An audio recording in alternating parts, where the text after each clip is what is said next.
प्रभु का धन्यवाद करते हैं।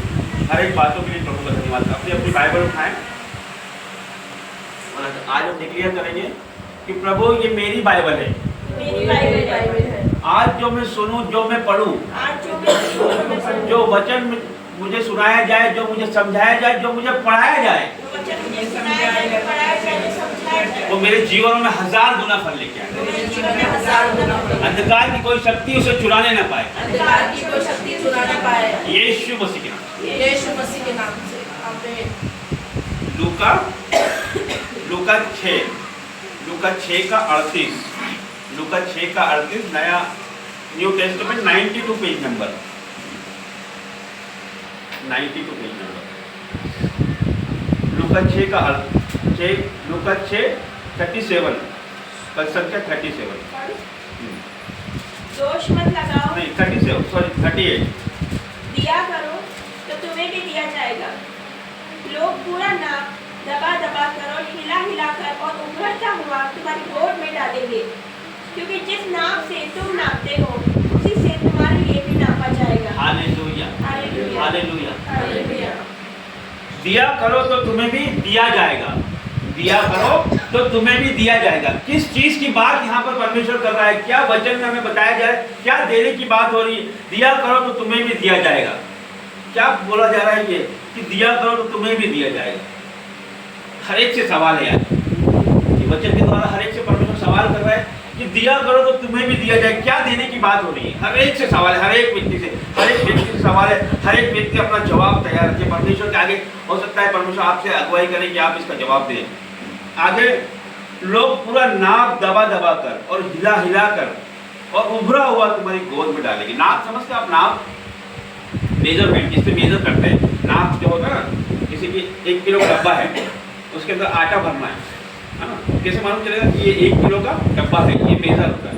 तो उसके अंदर वो नाप है, तो उसके अंदर 1 किलो भर दिया आटा, तो मतलब कितना हो गया? वो 1 किलो हो गया। लेकिन इसमें क्या लिखा है?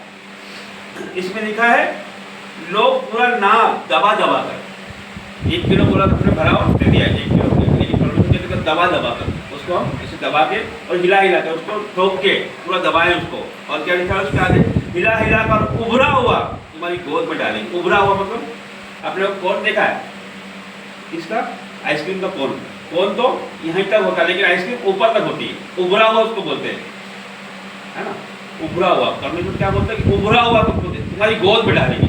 मतलब जो तुम चाहते हो उससे अधिक तुम्हारी गोद में डाला जाएगा, क्योंकि जिस नाप से तुम नापते हो उसी से तुम्हारे लिए भी नापा जाएगा।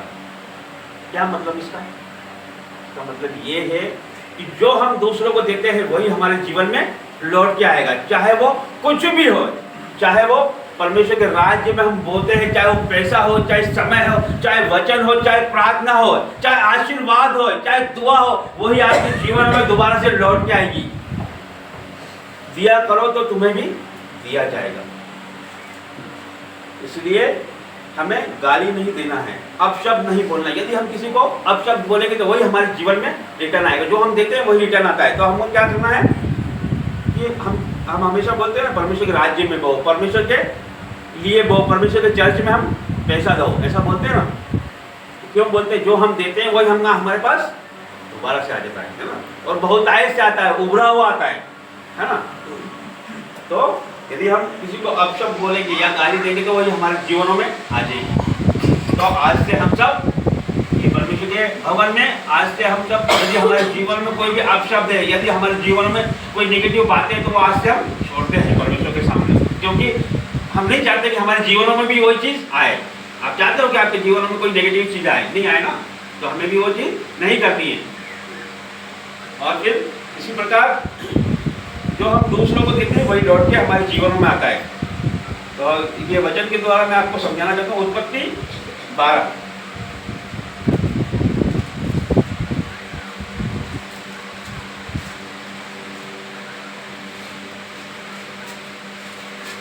उत्पत्ति 12:3 जो तुझे आशीर्वाद दे उन्हें मैं आशीष दूंगा, और जो तुझे कोसे उसे मैं श्राप दूंगा। क्या लिखा है? जो तुझे आशीर्वाद दे उन्हें मैं आशीष दूंगा, और जो तुझे कोसे उसे मैं श्राप दूंगा। यहाँ पर संहिता की एक भी बात, एक भी बिंदु, एक भी मात्रा टले बिना नहीं रह सकती। जो इसमें लिखा है वो अटल सत्य है। तो हम यदि किसी को आशीर्वाद देंगे तो हमारे जीवनों में भी आशीर्वाद आएगा, यदि हम किसी को श्राप देंगे तो हमारे जीवनों में भी श्राप आएगा। ये बातें अधिक से अधिक दासों पे लागू होती है। यदि परमेश्वर को चुने हुए लोग हैं, उनको हम ब्लेम करते हैं या उनको हम बोलते हैं तो हमारे जीवनों में वो नुकसान करता है। लेकिन उनका लेखा परमेश्वर लेगा। हमें किसी का लेखा नहीं, किसी को भी एक्स वाई जेड कोई भी हमारे आसपास हो, कोई भी हमारे, तो हम किसी को भी बुरा या भला हुआ है उसकी गलतियां हम बता नहीं सकते हैं, क्योंकि हम इसका लेखा लेने के लिए कौन बैठा है? हमारा परमेश्वर बैठा है। तो आज से वचन कहता है कि जो तुझे आशीर्वाद देगा परमेश्वर उसको आशीर्वाद देगा, यदि जो तुझे श्राप देगा तो उससे भी परमेश्वर श्राप देगा। तो आज से हमें क्या करना है? आशीर्वाद देना है। हमारी जुबानों पे परमेश्वर का सामर्थ हो, हमारी जुबानों पे परमेश्वर की बातें हो, हमारी जुबानों पे परमेश्वर की महिमा हो, हमारी जुबानों पे परमेश्वर की आशीषें हो, ना कि हमारी जुबानों पे श्राप हो। ऐसे भी हमारी जुबानों पे नेगेटिव बातें नहीं आना चाहिए, क्योंकि जो दिया जाएगा वही हमको वापस मिलेगा। दिया करो तो तुम्हें भी दिया जाएगा। तो हम अच्छी चीजें लोगों को दें तो हमारे जीवनों में भी वही चीज आएगी। जुबान ही सबसे बड़ी चीज है। नीति वचन 18 के 21 में, नीति वचन 18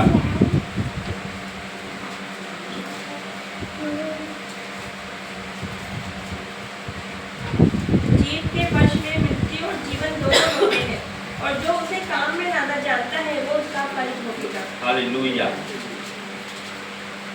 हालेलुया। क्या बोला गया है? जीव के वश में मृत्यु और जीवन दोनों है। जीव के वश में मृत्यु और जीवन दोनों है। यदि हम जो बोलेंगे वही लौट के आता है ना, हमारे जीवनों में भी वही काम करता है। जीव के वश में मृत्यु और जीवन दोनों है, और जो उसे काम में ना जानता है वह उसका फल भोगेगा। यदि हम उससे हम आशीर्वाद बोल रहे हैं तो हमारे जीवनों में भी वो आ जाएगा। यदि हम उससे नेगेटिव गाली गलौज और श्राप की बातें कर रहे हैं, हमारे बच्चों को बोल रहे हैं तू मर जा, तू ऐसा करता है, तू वैसा करता है, तू गलत काम करता है, तू होता नहीं तो अच्छा होता, तो वही हो जाएगा आपके जीवनों में। यदि आप उसे आप नेगेटिव नहीं बोलेंगे, यदि आप पॉजिटिव बोलेंगे कि प्रभु यीशु इसे ठीक कर दे, परमेश्वर इसके जीवनों में काम कर, परमेश्वर मैं इसके ऊपर प्रार्थना करती हूँ कि आपका आशीर्वाद इसके जीवनों में आने पाए, परमेश्वर मैं हर नेगेटिव बातों को तोड़ती हूँ परमेश्वर, इस तरह की बातें आप उनके जीवनों में करेंगे तो आपके जीवनों में भी परमेश्वर बहुतायत की आशीष देगा। क्योंकि जीव के वश में जीवन और मृत्यु दोनों हैं। जो उसे काम में लाना जानता है वो उसका फल भोगेगा, क्योंकि काम में लाना जानता है। तो हमें इस जुबान से, ये जुबान को हमें काम में लाना है। काय के लिए काम में लाना? प्रार्थना करना है, वचन पढ़ना है ना, गवाहियाँ जैसे आपने दी, गवाहियाँ देना है, परमेश्वर के वचनों को, अद्भुत भेदों को लोगों को बताना है, प्रचार करना है। इस तरह से बहन ने बताया कि कैलेंडर छप गए हैं। कैलेंडर छप गए का मतलब क्या है? परमेश्वर का प्रचार है ना। जिन के पास जाएगा, जो लोग देखेंगे वो परमेश्वर की महिमा करेंगे, उसमें वचन पढ़ेंगे और देखेंगे परमेश्वर का जीवित भवन। तो यहाँ पर परमेश्वर का प्रचार है। इसी तरह से हमारी जुबानों से भी हमें पॉजिटिव चीजें बोलना है, क्योंकि वही चीज हमारे जीवनों में दोबारा आ जाती है कि दिया करो तो तुम्हें भी दिया जाएगा। चाहे वो रुपया हो, पैसा हो, समय हो, चाहे प्रार्थना हो, जो भी चीज हम देंगे परमेश्वर को वो हमें रिटर्न मिलती है।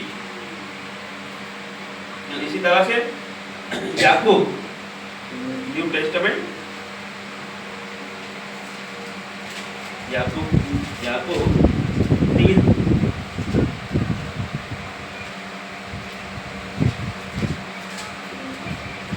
का 6। जीभ भी एक आग है। जीभ हमारे अंगों में अधर्म का एक लोक है और सारी देह पर कलंक लगाती है और जीवन गति में आग लगा देती है और नरक कुंड की आग से जलती रहती है। हालेलुया।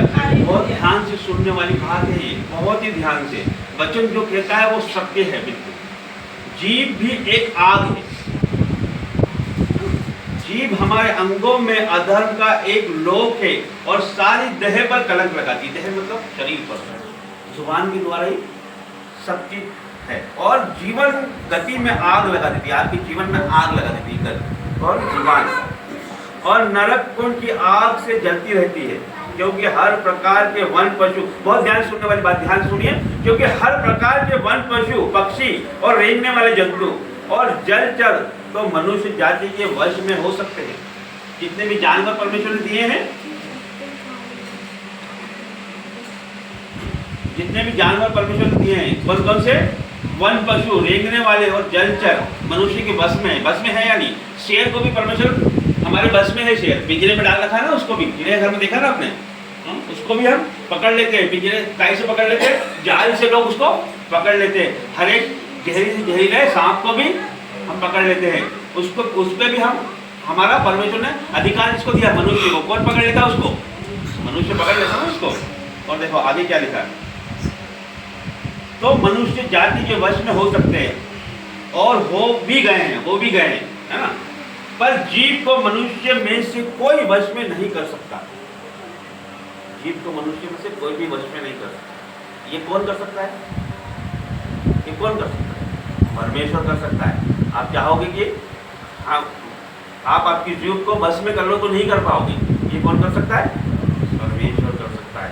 वह एक ऐसी बला है जो कभी रुकती ही नहीं, वह प्राण नाशक विष से भी भरी हुई है, जहर से भी ज्यादा। इसी से हम प्रभु और पिता की स्तुति करते हैं, इसी जुबान से हम प्रभु और पिता की स्तुति करते हैं, और इसी से मनुष्यों को जो परमेश्वर के स्वरूप में उत्पन्न हुए शाप देते हैं। एक ही जुबान से परमेश्वर की स्तुति भी करते हैं और लोगों को गालियां भी देते हैं और शाप भी देते हैं। एक ही मुंह से धन्यवाद और शाप दोनों निकलते हैं। परमेश्वर की स्तुति भी करते हो और श्राप दोनों निकलते हैं। हे मेरे भाइयों, ऐसा नहीं होना चाहिए, ऐसा नहीं होना चाहिए। हम चाहते नहीं है किसी को बोलना, लेकिन शैतान ऐसा कुछ कर देता है, ऐसा कुछ कर देगा कि आपके जुबानों से जो आप नहीं चाहते हो वो बात भी निकले, क्योंकि चाहता है वो कि आप नष्ट हो जाए, आप नाश हो जाए, आप परीक्षा में आ जाओ, आपका जीवन दुख में आ जाए। वो यही चाहता है ना, इसीलिए तो आपकी जुबानों से आपको गुस्सा ला देगा। वो जो बात आप नहीं चाहते हो वो भी आपकी जुबानों पे ला देगा। उसको मालूम है कि जो देगा वही इनको मिल जाएगा। तो हमारी लड़ाई किससे है? हमारी लड़ाई शैतान से है। कि हमें बहुत नाजुक तरीके से, बहुत समझ के, बहुत हर एक चीज को हमको समझना है कि ये सब क्यों हो रहा है हमारे जीवनों में, क्या बात है, कहाँ हमारी आशीष रुक गई है। अभी तो हमारा अच्छा चल रहा था, अभी अचानक से क्या हो गया। हो जाता है ना कभी कभी, अच्छा चलते चलते एकदम से उलटफेर हो जाता है। तो हमको बहुत समझना है। हम इस बात को नहीं समझ पाते। परमेश्वर के पास हम उस समय आते नहीं है जब है ना आपके जीवन में ज़्यादा अंधेरा हो जाएगा, जब ज़्यादा तकलीफ आ जाएगा, तो प्रार्थना को ज़्यादा बढ़ाना है उस समय। और क्या होता है, हम प्रार्थना कम हो जाती है हमारी, हम बीमार हो गए तो प्रार्थना नहीं कर पाते, मन नहीं लगता है। कहीं से हमारे पास पैसों की तकलीफ आ गई तो हमारा मन नहीं लगेगा। यही होता है ना। तो ये शैतान बहुत चालाक है, दूर से शैतान ये आपको आशीष पाने से रोकना चाहता है। वो यदि आपने उसको पता लग गया कि ये मूल मंत्र जान गई परमेश्वर का, तो ये मेरे हाथ से निकल गई, ये मेरे हाथ से निकल गया, तो वो नहीं चाहता कि आप आशीष के वारिस हो। और परमेश्वर ने क्या है, तुम आशीष के लिए बुलाए गए और आशीष ही दिया करो। अगर जो कोई संसार का मित्र होना चाहता है, कहां से पढ़ते हो, इसलिए कि बुरी इच्छा से, कहां से 11, क्या सोते के एक ही मुंह से मीठा और खारा जल दोनों निकल सकता है? नहीं होता ना ऐसा कि जो जल मीठा देता है वहां से खारा नहीं निकलता, या तो खारा निकलेगा तो मीठा निकलेगा। हे मेरे भाइयों, क्या अंजीर के पेड़ में जैतून या दाख की लता में अंजीर लग सकते हैं? अंगूर के पेड़ में अंजीर नहीं लगेंगे, अंजीर के पेड़ में अंगूर नहीं लगेंगे। वैसे ही खारे सोते से मीठा पानी नहीं निकल सकता। परमेश्वर का ये वचन है हमारे लिए कि हमें क्या करना है, हमें भलाई की बातें करनी है, उलटफेर की बातें हमारे जीवनों से निकालना है हमें। क्योंकि वचन कहता है, लूका, वापस हम लूका में आते हैं कि दिया करो तो तुम्हें भी दिया जाएगा, दिया करो तो तुम्हें भी दिया जाएगा। अब परमेश्वर के राज्य में जब बोने की बारी आती है, जब हम चर्च में यदि हमें दान देने की बारी आती है, या फिर हमारा काम क्या है, हमारा काम ये है कि बहुत अच्छी बात मैं आपको बताना चाहता हूँ, बहुत ध्यान से आप सुनिए कि दशमांश देना एक नियम है, और दशमांश देने से हमें आशीष आती है। हमारे जो हम कमाते हैं, यदि हम 1000 रुपये महीना कमाते हैं तो दशमांश उसका कितना बनेगा? 100 रुपये। 100 रुपये, वो 100 रुपये किसका है? वो परमेश्वर का है। क्यों परमेश्वर का है? तो आप तो मेहनत कर रहे हो 8 घंटे 12 घंटे, और परमेश्वर का कैसे हो गया? कैसे हो गया? और बोलोगे भाई तो इतना 50 रुपये भी दे सकती हूँ मैं तो, इसलिए कि आपको वो कमाने की सामर्थ्य, आपके हाथ पे, आपको बुद्धि ज्ञान, आपकी पढ़ाई, आपको चाहे वो ईसाई बन जाए, चाहे वो आईपीएस अधिकारी बन जाए, बुद्धि ज्ञान सामर्थ्य किसने दिया है? परमेश्वर ने दिया है। तो पहला स्थान किसका है? परमेश्वर का। जब हम हमारे जीवन में पहला स्थान परमेश्वर को देते हैं ना, तो हर जगह हमको पहला स्थान देता है वो। हम पहला स्थान उसको देंगे नहीं तो वो हमको कहाँ से पहला स्थान देगा? यदि आप आपके जीवन में पहला स्थान उसको दोगे तो हर जगह परमेश्वर आपका आदर करवाएगा। वचन कहता है यदि हम प्रभु की सेवा करते हैं, परमेश्वर की सेवा हम करते हैं, प्रभु यीशु की सेवा करते हैं, तो पिता उसका आदर करवाता है। यदि आप परमेश्वर में लग जाओ, आपका हर जगह आदर पिता करवाएगा, पिता परमेश्वर आपका आदर करवाएगा। तो बोने की जहां तक मैं बात कर, दसवां जो होता है हमारे कमाई का जो 10वां हिस्सा है ना, वो परमेश्वर का है। क्यों? क्योंकि वो जो कमाई हम कर रहे हैं वो परमेश्वर ने दी है, जो बिजनेस हम कर रहे हैं वो प्रभु ने दिया है, जो हम नौकरी कर रहे हैं वो परमेश्वर ने दिया है। यदि चलो हम ये थोड़ी देर के लिए मान लेते कि नहीं हो, तो हमारी बुद्धि ज्ञान सामर्थ्य या हमारे पूर्वजों से, हमारी रिकमेंड से या हमारे घर परिवार से हमें बिजनेस मिला है, बिजनेस अभी मिला है। कुछ बहुत से लोग कोरोना में चले गए, बिजनेस कहाँ गया उनका? जो हम सब बैठे, हम भी कोरोना देख चुके हैं ना, तो हमको किसने बचाया? हमको परमेश्वर ने बचाया। तो इसलिए हम आज बिजनेस चला रहे हैं, या मैं यहाँ खड़ा हूँ तो क्यों खड़ा हूँ? क्योंकि परमेश्वर ने बचा के महिमा लेना चाहता था, इसलिए यहाँ पे मैं खड़ा हूँ, है ना। तो हर चीज परमेश्वर का है, तो उसे हम खुले हाथ से दे। कभी भी उसे हम, जो शैतान हमें रोकना चाहे ना, तो नहीं रोकना है, क्योंकि आपके जीवन में बड़ी आशीष रखी है। इसी तरह से 24 घंटे परमेश्वर ने एक दिन में हमको दिए। कितने दिए? 24 घंटे दिए ना, तो उसका 10वां हिस्सा भी परमेश्वर का है। 2 घंटा 24 मिनट परमेश्वर का है। हम टीवी देखे, मोबाइल लेके, बच्चों में चाहे घूमे फिरे, लेकिन 2 घंटा 24 मिनट भी परमेश्वर का, क्योंकि उसी के द्वारा ये 24 घंटे आप देख पा रहे हो। यदि परमेश्वर नहीं चाहेगा तो आप नहीं देख पाओगे। आज देख लिया, कल की गारंटी है क्या किसी के पास? नहीं है। तो हमें हमारे जीवन को यदि बदलना है, यदि परमेश्वर हमारे जीवन में, आप चाहते हो कि परमेश्वर हमारे जीवन में काम करे, आप ऊंचाइयों पर जाना चाहते हो वास्तव में, तो आप ये करके देखो। मैं अक्सर बोलता हूँ, मैंने पिछले संडे भी बताया था कि पहला काम तो ये करो, यदि आप कहीं पे भी जाते हो, कहीं पे भी, छोटी सी छोटी जगह, तो आपको प्रार्थना करके जाना है। दूसरा, यदि आप कोई भी चीज खाते हो, एक दाना क्यों ना खाते हो, पानी क्यों ना पीते हो, तो पहले उस पर प्रार्थना करो, उसके बाद आपको वो करना है ना। और इतना आपने कर लिया तो आपका जीवन आधा तो परमेश्वर के हाथों में ऐसे आ जाएगा। आपकी आधी समस्या तो ऐसी ही हल हो गई। बचा कुचा आपका प्रार्थना और वचन के द्वारा आपका जीवन सफल हो जाएगा, और परमेश्वर के सारे आपके बंधन कट जाएंगे, सारी तकलीफें आपकी दूर हो जाएगी। परमेश्वर आपको ऐसे लेके चलेगा कि आपको पता ही नहीं लगेगा कि मेरा जीवन कितनी आसानी से चल रहा, पहले कितनी कठिनाई में मैं था और अब मैं कितनी आसानी से चल रहा हूँ। मुश्किलें तो आती है और आएगी, मुश्किल तो आती है और आएगी। वे तुझसे लड़ेंगे तो सही, लेकिन तुझ पे प्रबल ना होंगे। लिखा है वचन में कि वो तुझसे लड़ेंगे तो सही, लेकिन तुझ पे प्रबल ना होंगे। वो एक मार से तुझ पे आएंगे और 7 मार से चले जाएंगे आपके शत्रु, है ना। तो इससे घबराना नहीं है कि विपत्ति आ गई, तकलीफ आ गई, बीमारी की, कर्जा हो गया, तंगी आ गई, हमारा बिजनेस बंद हो गया, हमारा क्या होगा। परमेश्वर ने आपके लिए बड़ी आशीषें रखी है। हमारा रचयिता है वो, उसने हर एक वस्तु को कैसे बनाया? बोल के बनाया। जानवर, पृथ्वी, आकाश, पृथ्वी कैसे बनाया? बोल के बनाया, है ना।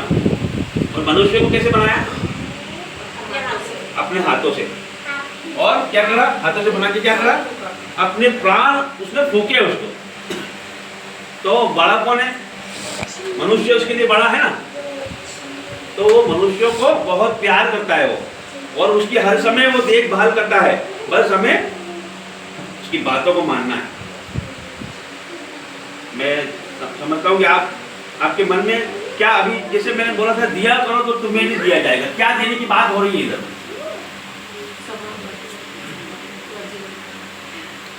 समर्पण, अपना जीवन देने की बात कर रहा था। और कुछ? आदर, परमेश्वर का आदर। हाँ, मतलब परमेश्वर को हम आदर देंगे, महिमा देंगे, मतलब हम उसकी बातों को मानेंगे। पहला स्थान, यदि आप पहला स्थान दोगे परमेश्वर को, तो आपको भी पहला स्थान आपके जीवन में मिलेगा। और क्या? और कुछ?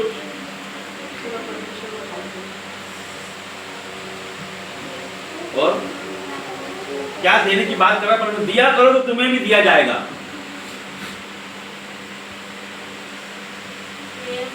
प्रेम बांटेंगे तो प्रेम वापस मिलेगा, क्षमा करेंगे तो क्षमा वापस हमारे जीवन में आएगी। प्रेम क्या है पता आपको? प्रेम जब हमारे जीवनों में आता है ना तो आशीष से लेके आता है। प्रेम कभी भी है ना, यदि आपके जीवन में आएगा तो आप लड़ाई झगड़ा और परमेश्वर से दूर जा ही नहीं सकते। क्यों? जब हमारे जीवन में प्रेम आएगा ना तो हमारा परमेश्वर का भय हमारे जीवन में आ जाएगा कि ये काम मैं कर रहा हूँ तो ये काम में परमेश्वर उसमें बताएगा। यदि आप नफरत ही नहीं होगी आपको तो आप गलत काम करोगे ही नहीं, है ना।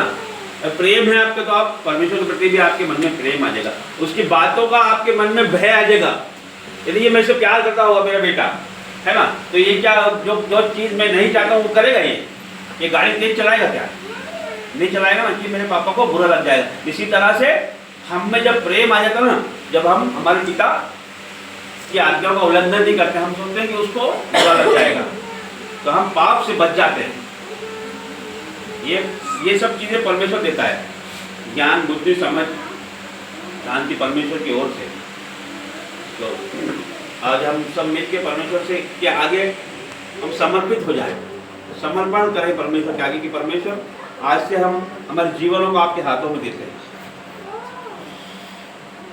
दिया करो तो तुम्हें भी दिया जाएगा।